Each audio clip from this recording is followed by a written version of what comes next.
Büyük rahmet. Bu yırım şimdi icad yolunun birinci yıllarında jırlagan jırım köpleringizning xatirindedir. Xatirinde bulmasa esingizge tushirigіз. Kompozitor Vasiliy G'alimov. Qaytavaz.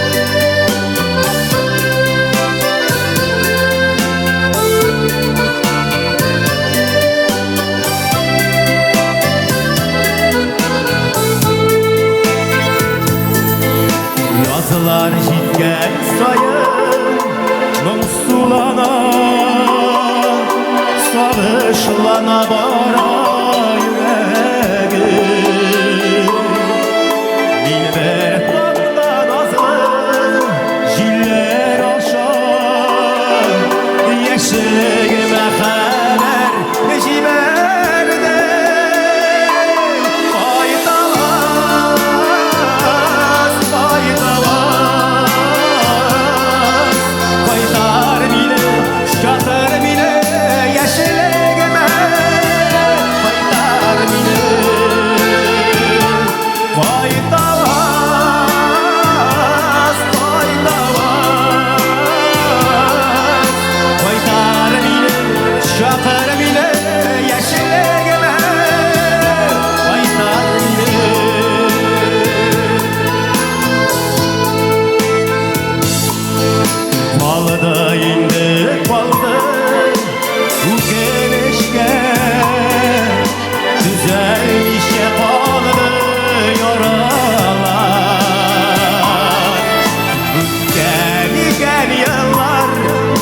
Yaşlık bilen yara baygan iken Boralar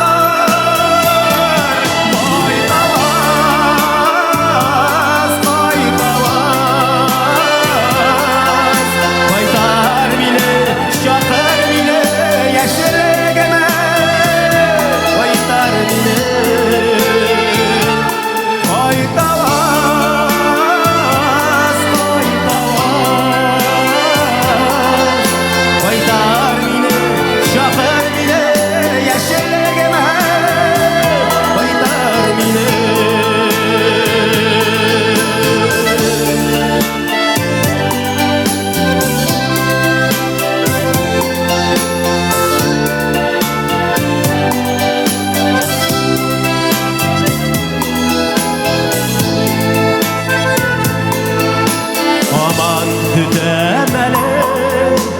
Ütkenlerge üzülse de koydur yolları Qaytavazım bunu Qayt yaşlık